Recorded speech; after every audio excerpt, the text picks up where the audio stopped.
Welcome to the deep dive. Okay, so imagine if, everything you thought you knew about money was just wrong, or at least upside down. Yeah, that's kind of the jolt you get from Robert Kiyosaki's Rich Dad, Poor Dad, isn't it? Exactly. It's a book that's really shaken things up for a lot of people when it comes to wealth. And today, we're going to dive in, pull out the key stuff for you. Good plan. Because it Mhm. really is built around this central contrast. Right, the two dads. You've got his actual father, the poor dad, super educated, PhD, but kind of struggled financially. Mm-hmm. Always worried about job security, pensions, that sort of thing. Then there's the rich dad, his best friend's dad. Not much formal schooling, but a really successful entrepreneur, built wealth. And it's seeing the world through those two different lenses that's so powerful. So yeah, let's unpack that. Okay, so first off, the book just slams the idea that a fancy education automatically means you'll be rich.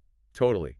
It's fascinating because the poor dad did everything we were traditionally told to do, right? Mhm. Go to school, get good grades, find a safe job. Yeah, climb the ladder. But he ends up stuck in what Kiyosaki calls the rat race, just working to pay bills, basically. Well, the rich dad, the one who didn't finish eighth grade or whatever it was. He thought completely differently about money. He wasn't focused on a paycheck. He was focused on building systems that made money. And that different thinking, that's really the core, isn't it? It's about financial literacy, understanding how money actually works. Absolutely. Okay. Not just earning it, but keeping it and making it grow. Which brings us to assets and liabilities. I remember this part hitting me hard. It's like, okay, simple concept, but wow.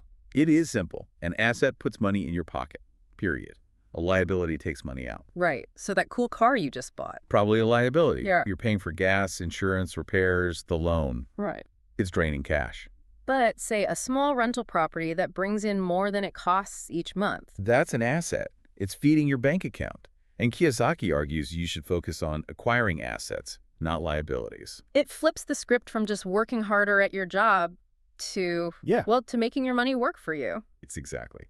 Shifting from being an employee, essentially trading time for money, to being an investor or a business owner where your money or your system is doing the heavy lifting.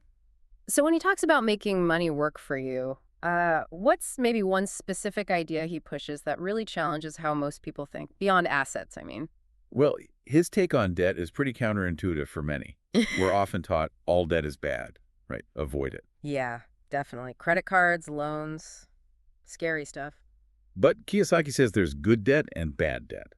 Bad debt is, using a credit card to buy stuff you don't need that loses value, like a big TV. Okay. Good debt is borrowing money to buy an asset that generates income, like taking out a mortgage for that rental property we mentioned, if the rent covers the mortgage and expenses and still puts cash in your pocket. So you're using leverage, using other people's money, essentially, to build your own wealth. Precisely. It's about being smarter with finance, seeing it as a tool, and this all ties into that bigger picture shift, thinking like an investor, maybe even sparking that entrepreneurial fire. Now look, the book's huge, but it's also gotten its share of criticism over the years. So for sure. You hear it a lot. People say it's kind of thin on the practical step-by-step advice, more about mindset than a how-to manual. And that's a fair critique, actually. It's not going to tell you exactly which stock to buy tomorrow or how to structure a specific real estate deal. Right. It's not that kind of book. No. Well. But I think its real power lies in the mindset shift. It's incredibly motivational. It makes you question everything you thought you knew and encourages you, pushes you, really, to take control. To start thinking like an investor, even if you don't know all the answers yet. Exactly. It lights a fire under you to start learning those answers, to seek out that financial education yourself. Yeah. It gets the wheels turning. So thinking about who this deep dive and the book itself really speaks to, who is it best for? Well, definitely beginners in personal finance. Yeah. People just starting to think seriously about money. Yeah. If you feel like you're just running in that rat race and wondering if there's another way.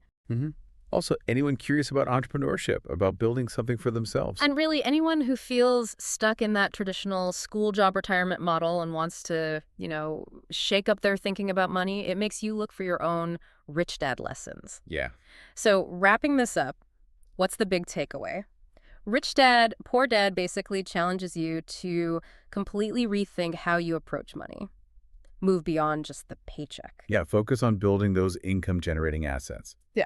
Which really leads to a final thought, doesn't it? Go on. Kiyosaki strongly believed financial education is missing from schools. Yeah. So the question for you listening is, what steps can you actually take starting now, outside the traditional system, to deepen your own financial knowledge and start adopting that investor mindset.